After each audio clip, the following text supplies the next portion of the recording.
Hello बच्चों, हम 11th class का चैप्टर 1 कर रहे थे। इसमें हमने स्टैटिस्टिक्स और उसकी विशेषताएं पढ़ी, सांख्यिकी की विशेषताएं। आज हम कर रहे हैं स्कोप ऑफ स्टैटिस्टिक्स, सांख्यिकी का क्षेत्र। तो सांख्यिकी का क्षेत्र मतलब कि सांख्यिकी में हम क्या क्या अध्ययन करते हैं, कहाँ कहाँ पे स्कोप है सांख्यिकी का, सांख्यिकी में हम किस किस चीज का अध्ययन करते हैं। तो सांख्यिकी के स्कोप को, उसके क्षेत्र को हम 3 भागों में डिवाइड करते हैं। पहला है nature of statistics, subject matter, और तीसरा है लिमिटेशंस। आज हम इस वीडियो में ये 2 करेंगे, लिमिटेशंस या सीमाओं का अलग से वीडियो बनाएंगे। तो सबसे पहले है नेचर ऑफ स्टैटिस्टिक्स या सांख्यिकी की प्रकृति। किसी भी चीज की प्रकृति, जब हम किसी भी चीज का अध्ययन करते हैं तो उसकी प्रकृति का अर्थ होता है कि वो विज्ञान है या फिर कला है, साइंस है या आर्ट है। तो जो सांख्यिकी है वो विज्ञान भी है और कला भी है, साइंस भी है और आर्ट भी है। क्यों? साइंस का अर्थ होता है कुछ नियमों पर आधारित हो और उन नियमों की जांच भी की जा सके। तो हमने सांख्यिकी की विशेषताएं भी देखी, तो हमें ये पता चला कि जो सांख्यिकी है उसमें कुछ नियम हैं, जैसे कि केवल समूह ही सांख्यिकी होगा, आंकड़ों को व्यवस्थित रूप से इकट्ठा करना। तो एक प्रॉपर तरीका है, प्रोसीजर है आंकड़े इकट्ठे करने का। तो एक फिक्स नियम है और उन नियमों की हम जांच भी कर सकते हैं। इसीलिए सांख्यिकी क्या है? एक विज्ञान है। और जब हम विज्ञान के नियमों का वास्तव जिंदगी में इस्तेमाल करते हैं, रियल लाइफ में उनका यूज करते हैं, तो उसको बोलते हैं आर्ट या फिर कला।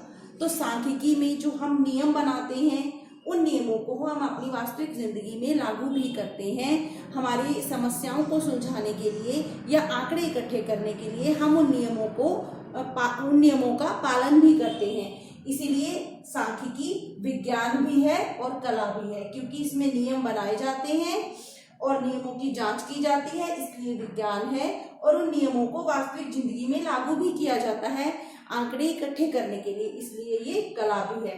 तो सांख्यिकी की कैसी प्रकृति है? ये विज्ञान भी है और कला भी है। दूसरा है सब्जेक्ट मैटर ऑफ स्टैटिस्टिक्स या सांख्यिकी की विषय सामग्री। विषय सामग्री का अर्थ है कि सांख्यिकी में क्या अध्ययन किया जाता है, किस विषय का अध्ययन किया जाता है। तो इसके सब्जेक्ट मैटर को, इसकी विषय सामग्री को 2 हिस्सों में बांट सकते हैं। पहला है डिस्क्रिप्टिव स्टैटिस्टिक्स यानी कि विवरणात्मक सांख्यिकी।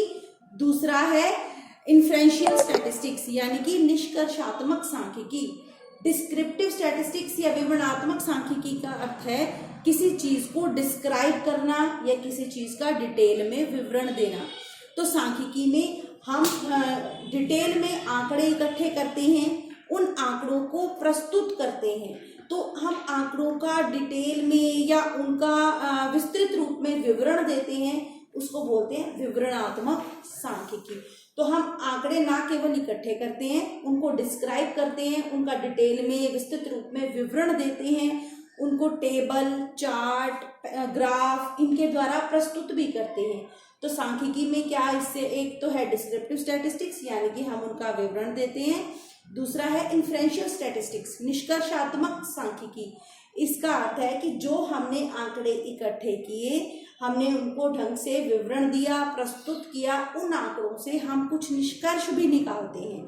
तो सांख्यिकी की विषय सामग्री में क्या है कि आंकड़े इकट्ठे करना और उनको प्रस्तुत करना, उसे बोलते हैं विवरणात्मक सांख्यिकी। और जो आंकड़े हमने प्रस्तुत किए, जो आंकड़े हमने इकट्ठे किए, उन पे हम कुछ मैथमेटिकल टूल्स या गणितीय टूल लगाकर उनसे हम कुछ निष्कर्ष भी निकालते हैं, उसको बोलते हैं निष्कर्षात्मक सांख्यिकी। कुछ निष्कर्ष निकालना मतलब कुछ रिजल्ट निकालना।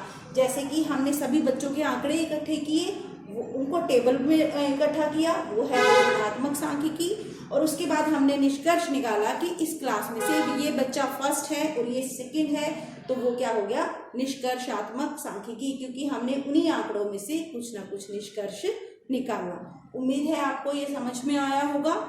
नेक्स्ट वीडियो में हम सांख्यिकी की लिमिटेशंस या उसकी सीमाएं करेंगे।